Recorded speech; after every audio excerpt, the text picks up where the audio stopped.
കഴിഞ്ഞ ഉപതെരഞ്ഞെടുപ്പുകളിലെ വിജയം നിലമ്പൂരും ആവർത്തിക്കുമെന്ന് ഉറപ്പു തരികയാണ് കോൺഗ്രസ്. നമ്മൾ എല്ലാവരും ഓർക്കുന്നുണ്ടാവും, പാലക്കാട് ഉപതെരഞ്ഞെടുപ്പിൽ ഒരു നീലപ്പെട്ടിയുമായി വന്ന രാഹുൽ മാങ്കൂട്ടത്തിനെതിരെ കഥയുണ്ടാക്കാൻ CPIM നോക്കിയത്. കൂടാതെ വടകരയിലെ കാഫിർ സ്ക്രീൻഷോട്ടും അത്ര പെട്ടെന്ന് മറക്കാനിടയില്ല. ഇതെല്ലാം ഇപ്പോൾ എവിടെ പോയി എന്ന് ചോദിക്കുകയാണ് ഷാഫി പറമ്പിൽ. ഇതിനെല്ലാം കൂടിയുള്ള കണക്ക് ഞങ്ങൾ പറയിച്ചിരിക്കും എന്നാണ് പറയുന്നത്.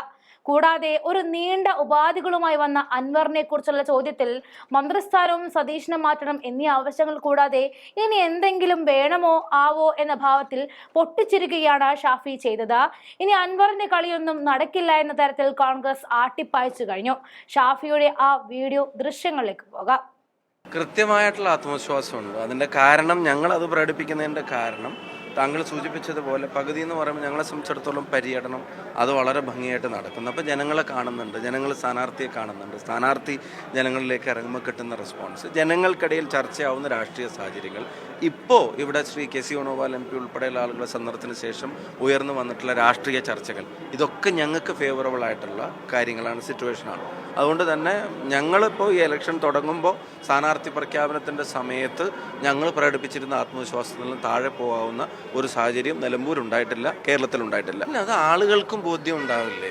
ഇപ്പോൾ സംഗമങ്ങൾ ഇവർ വിളിച്ചു ചേർത്തെന്ന് വെച്ചാൽ അവർ ഭീഷണിപ്പെടുത്തിയ ആളുകളെ പങ്കെടുപ്പിച്ചു എന്നുള്ളത് കൊണ്ടൊന്നും ഇപ്പോൾ ആളുകളുടെ ബോധ്യത്തെ മാറ്റാൻ കഴിയില്ലല്ലോ. അദ്ദേഹം പറഞ്ഞത് എന്താ?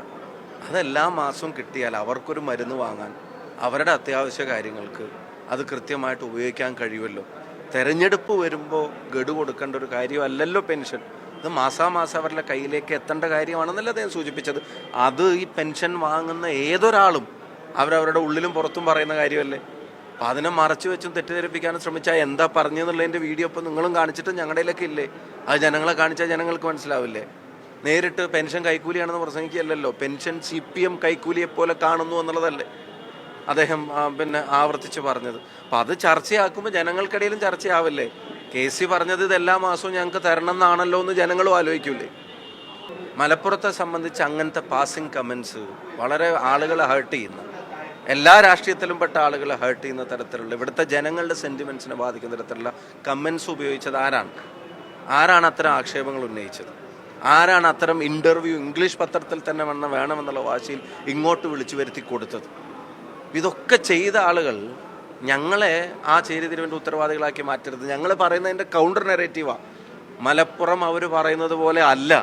ഇവിടെ ജാതി മത വ്യത്യാസങ്ങൾക്കപ്പുറത്തേക്ക് എല്ലാവരും കൂടെ സൗഹാർദ്ദത്തോടെ ജീവിച്ചു പോകുന്നതിൻ്റെ പേരിൽ അറിയപ്പെടുന്നതായിട്ടുള്ളൊരു പ്രദേശമാണ് എന്നുള്ളതല്ല ഞങ്ങൾ പറയുന്ന നെറേറ്റീവ്.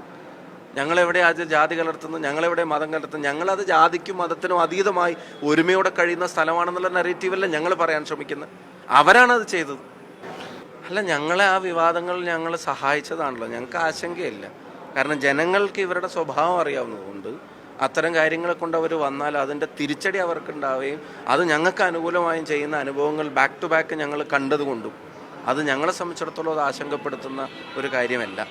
അതൊക്കെ ചെയ്യുന്ന ആളുകളെ കൂടെ വരാനിരിക്കുന്നേ ഉള്ളൂ എന്നാണ് ഞാൻ മനസ്സിലാക്കുന്നത്. അവർ വിലപ്പെട്ടിയുടെ വിവാദം ഉണ്ടായിട്ടത് പാലക്കാട് ഏത് തരത്തിലാണ് ഞങ്ങളെ ബാധിച്ചത്? വടകരയിലെ കാഫിർ സ്ക്രീൻഷോട്ട് ഇപ്പോൾ എവിടെ എത്തി നിൽക്കുന്നത്? അന്വേഷണം അവസാനത്തെ പോയിന്റിൽ എത്തി നിന്നത് DYFIയുടെ ബ്ലോക്ക് പ്രസിഡന്റിലാണ്. അദ്ദേഹത്തിന് ഇത് എവിടെ നിന്ന് കിട്ടി എന്നുള്ളത് ചോദിക്കുമ്പോൾ കൃത്യമായിട്ടുള്ള ഉത്തരം പറയുന്നില്ല, അന്വേഷണവുമായി സഹകരിക്കുന്നില്ല എന്നുള്ളതാണ് പോലീസ് കോടതിയിൽ കൊടുക്കുന്ന മറുപടി. യൂത്ത് കോൺഗ്രസ് ബ്ലോക്ക് പ്രസിഡന്റോ യൂത്ത് ലീഗ് ബ്ലോക്ക് പ്രസിഡന്റോ അല്ല, DYFIയുടെ ബ്ലോക്ക് പ്രസിഡന്റ്. അതൊക്കെ സ്വയം കൃതാനർത്ഥങ്ങളാണ്. അൻവർ ഏറ്റവും അവസാനം പറഞ്ഞിരിക്കുന്ന അദ്ദേഹത്തിന് ആഭ്യന്തര വകുപ്പും വനം വകുപ്പും നൽകുകയാണെങ്കിൽ UDFുമായി സഹകരിക്കാം എന്നുള്ളതാണ്. ഇല്ലെങ്കിൽ പ്രതിപക്ഷ നേതാവ് സ്ഥാനത്ത് നിന്ന് VD സതീഷിനെ മാറ്റണം. പിന്നെ ഇനിയോ